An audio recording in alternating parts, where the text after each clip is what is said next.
Okay. I get my coffee. Yeah. All right. Good morning. Good morning. How you doing? Not great. Not great.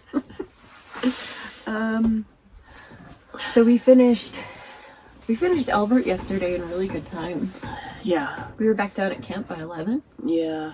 Maybe earlier, 10:30. I think we finished in 6 hours. Does that sound right? Yeah. Yeah. So that's good and a little on the aggressive side. I don't know what you're talking about, Sarah.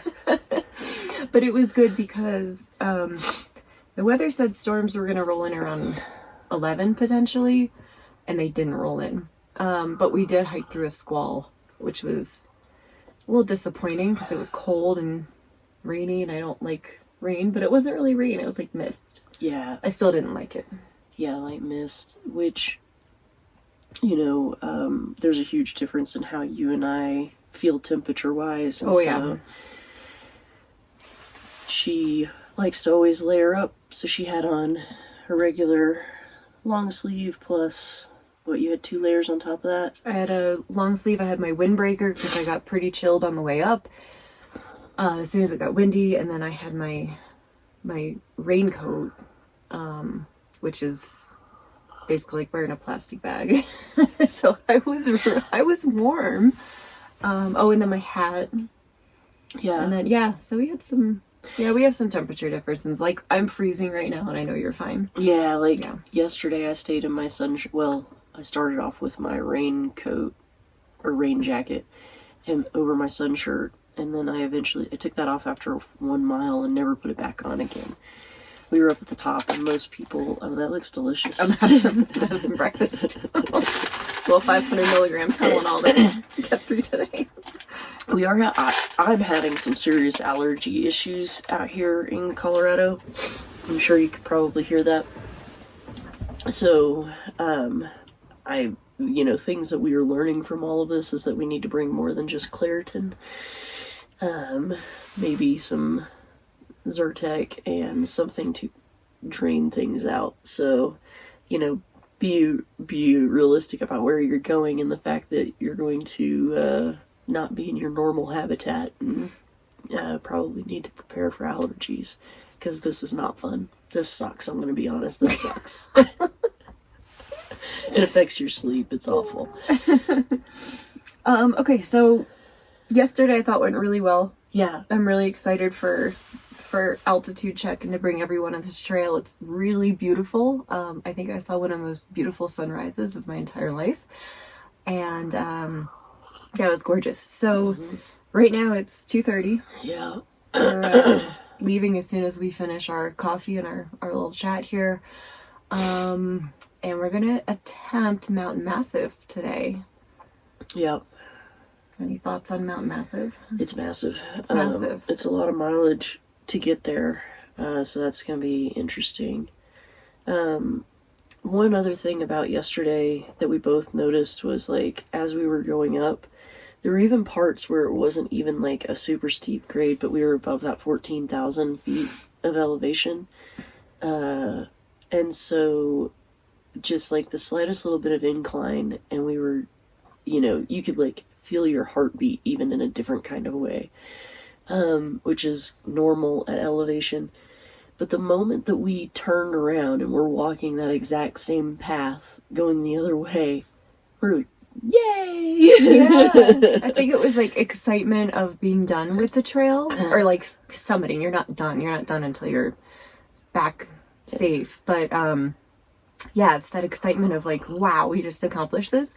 But I also think it's not having that physical exertion of going uphill. Yeah. And then a little bit earlier in the video where I talked a bit about altitude and how we train by heart rate for doing stuff like this. Yeah. And it's really important to stay within your heart rate range. That's your zone 2 to get moving. But if you go beyond that, you're going to exert yourself. And we're doing over 13 miles today. We did 10 yesterday. When you put it like that, I'm really not looking forward to this. I'm here to help. I'm here to motivate. I'm really motivating. I'm going to be the one that fiddle fucks today. I As you see, I'm ready. I'm ready to go. But heart rate is really important to stay in that zone when you're doing high altitude, high elevation trekking. So, yeah, and it doesn't, I mean, however slow that is for you, slow and steady wins the race. So if, everything comes into play, checking weather, making sure you're not rushed, making sure that everything is safe. And if you need to turn around, you turn around. The mountain will always be there. Yeah. One thing that we do, prioritization of work, is what I refer to it as, but the idea is like, we know that there's possibly weather, and so we want to get to the top and then back down. We stop every mile is what our regimen is. Some people do it based on time. We do every mile, and our stops are relatively short. It's to, fix whatever it is that you're wearing to what you need, and then drinking electrolytes, maybe eating something, and get going on the trail again. But then once that we have summited and we are out of that danger zone with the weather, because it's a concern here right now, then we can stop and have leisurely breaks every mile and whatnot, or because we see something beautiful. But we want to get out of that danger zone that's up there at 14,000 feet with the possibility of lightning. So anyways, that's one thing that we did yesterday that I thought was pretty significant. Yeah, and I just want to clarify, it's when there's weather present. So it's not like standing on a 14K feet on a clear day, you're going to get struck by lightning. Right. If you've got weather coming in, like the forecast said yesterday was coming in around 11. Yep. It never did. So again, that's Colorado weather, mountain weather. But to be prepared for that, that's why we start early and enjoy our 2 a.m. hour. Yeah. It's awesome. It's great. It's good. Okay, well, let's finish our coffee and go hit Mount Massive. Yeah. All right. Yeah. Cheers. Cheers.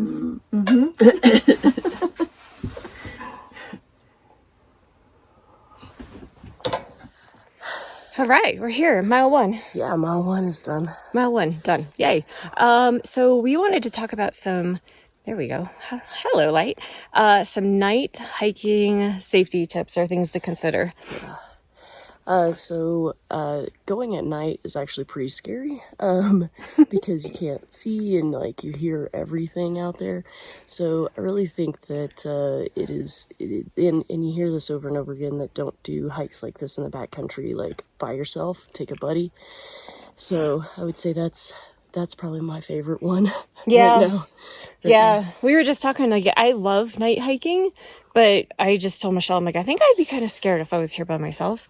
And for a bunch of different reasons, not just the giant critters that are out here in the Colorado wilderness, but I get more nervous around mankind than I do That's fair. animal kind. So we got all the things. Michelle's up front. We have bear spray. I have that on my hip here. I'm usually behind, and I keep doing 6 checks because there are big kitties out here. And also I just don't want to be surprised from somebody who's hiking faster coming up on me, because that's never a good situation for any of us. So yeah, anything else for nighttime? Watch your footing. Yeah, make sure all your headlamps and batteries, make sure everything's charged before you go out. And yeah, that's kind of it. So we're going to hit mile 2. All right. See you soon. Bye. 2 miles down. 2 down. 2 down. Lot to go. So we were chatting on our mile 2 about how important it is to have GPS and have it on and tracking. And then also to have an emergency contact and to brief that emergency contact on what you're doing, where you're going, about what time you should hear them, or they should hear from you. And what else am I forgetting? Because my brain's not working at 4 a.m. I don't know, because mine's not working either. But yeah, they should, if they don't hear from you by a particular time, then they need to know what to do, who to call, where you're at. last time they heard from you, things like that, so that they can help any search and rescue kind of get an idea of where to start looking. Yeah, and then most of these GPSs now will allow you to share your track. And I always do that with my emergency contacts. I don't start sharing my stuff when we're starting at like 2 and 3 in the morning, just because I don't want to start blowing up their phone. But at a reasonable time, I do give them an update via text of where I'm at and share my map links, and then basically just an idea of maybe what time I should be back or something like that. And then to make sure you follow through with that check-in. When you finish. Yeah. Yeah. So that's mile 2 update. That's mile 2. Okay. Right. See ya. Go ahead, Michelle. This is not ideal, Sarah. This looks fun.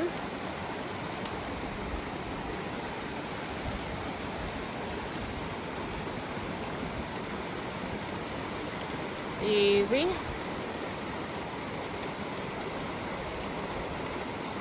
Don't you dare fall.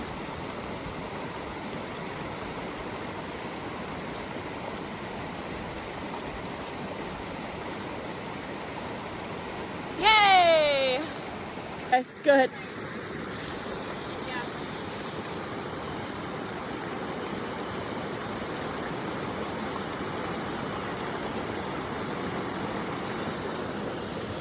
Yeah.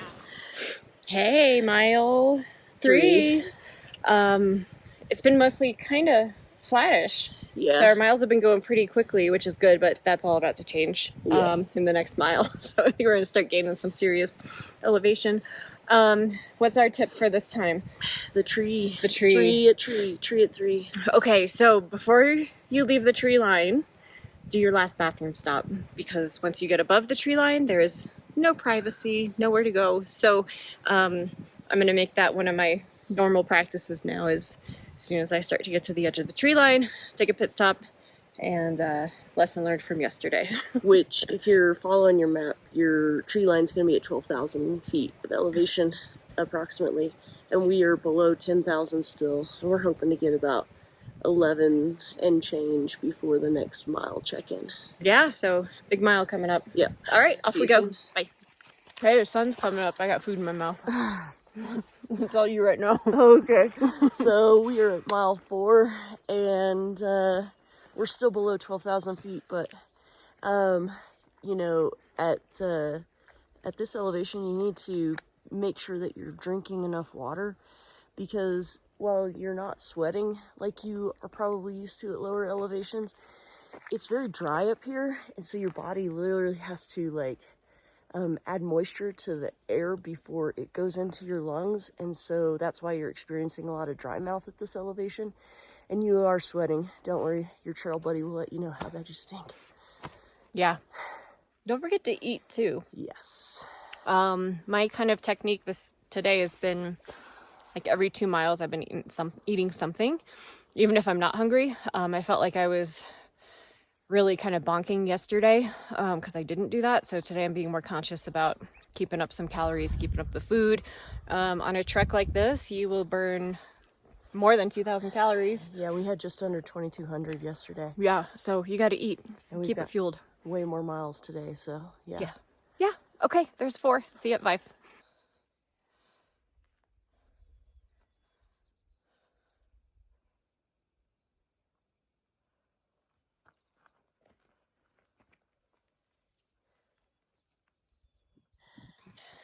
Hey, mile 5. I can't even talk. Mile 5. And it's sunrise. Woohoo! It is absolutely gorgeous out here. This might be I think every hike I keep saying this might be my favorite hike. Yeah. But it's just so incredibly beautiful everywhere you look here. Yeah. So our quick tip for trail 5 or mile 5 is picking up garbage. So there's sometimes if you're opening snacks or something like that, pieces of the wrapper fall off and they end up on the trail, and it just kind of surprises me how unaware people are of this. So we carry dog poop bags. I'm a huge fan of carrying dog poop bags. Biodegradable. Yeah, just to pick up trash on the trail, and they're small, they're compact. I hang mine, let me kind of show you. It's just right here off the side of my bag, right there. And then we just kind of pick up trash as we go. The last thing we want is, first of all, trashing out the land, but you don't want some animal or something like that to eat it. You okay there, buddy? It's working things out. Working through Working things out. But yeah, that's kind of my little trail rant. The other thing I find on the trail a lot are stickers from fruit. Yeah. They're plastic. Please peel them and throw them away, or keep them, put them in your pocket, whatever. It doesn't belong on the ground. And then the other thing is, and this is kind of debatable amongst some outdoors folks, but apple cores, orange peels. We saw an orange peel on the top of Elbert yesterday, and that's not going anywhere. No. There's no.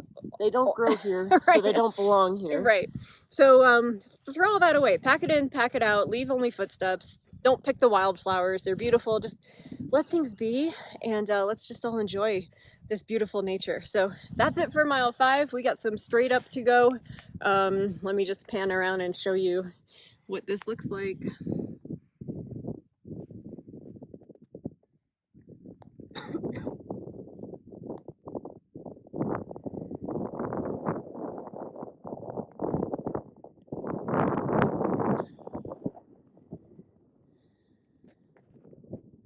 All right, guys, see you soon. Okay, guys, it's getting a little windy for a check-in to talk a lot. So Michelle's grabbing some food, just hydrated a bit, had some more food. We're gonna make our final push, which is up that ridge to the top there. So we are above about 15.5 right now. We're both coughing a little bit, and I think we're feeling pretty good enough to make it. And I think our next check-in is gonna be at the summit. So Feeling good, but at the same time, we're feeling it. yeah. Day 2 of doing this kind of stuff is a bit tiring, and that's a bit daunting. So, hopefully next check-in at the summit. I just did my check-ins with emergency contacts on the GPS. So, we're official now. So, see you at the summit. When you do the work, you get views like this.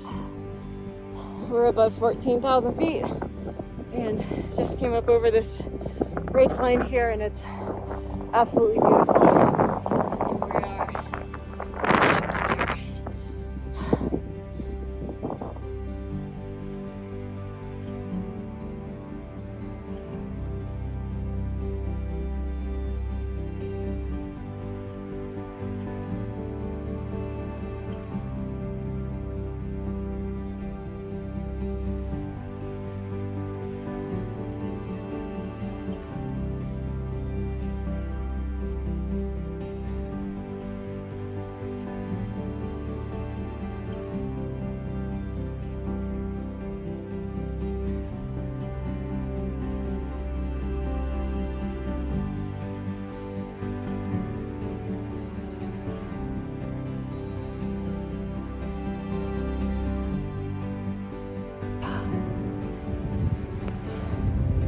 Well, this is super special.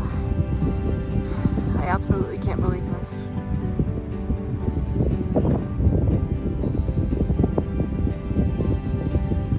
We'll see if they come down this way. There you are. Hi, gorgeous. Hi. You are beautiful.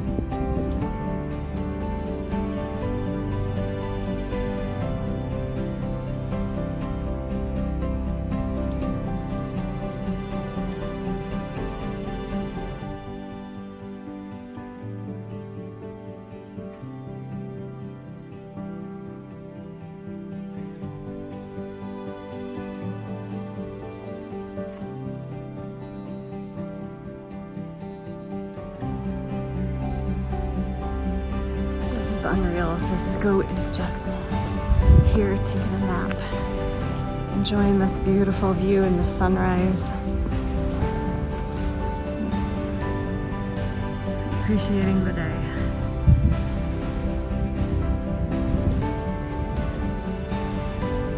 We have made it to the summit, and it is such a beautiful day. These are the kind of days that you really hope for, and we're just sitting on top and having our summit sandwich, so we're gonna chill here for a bit before heading back down. But this is what it's all about.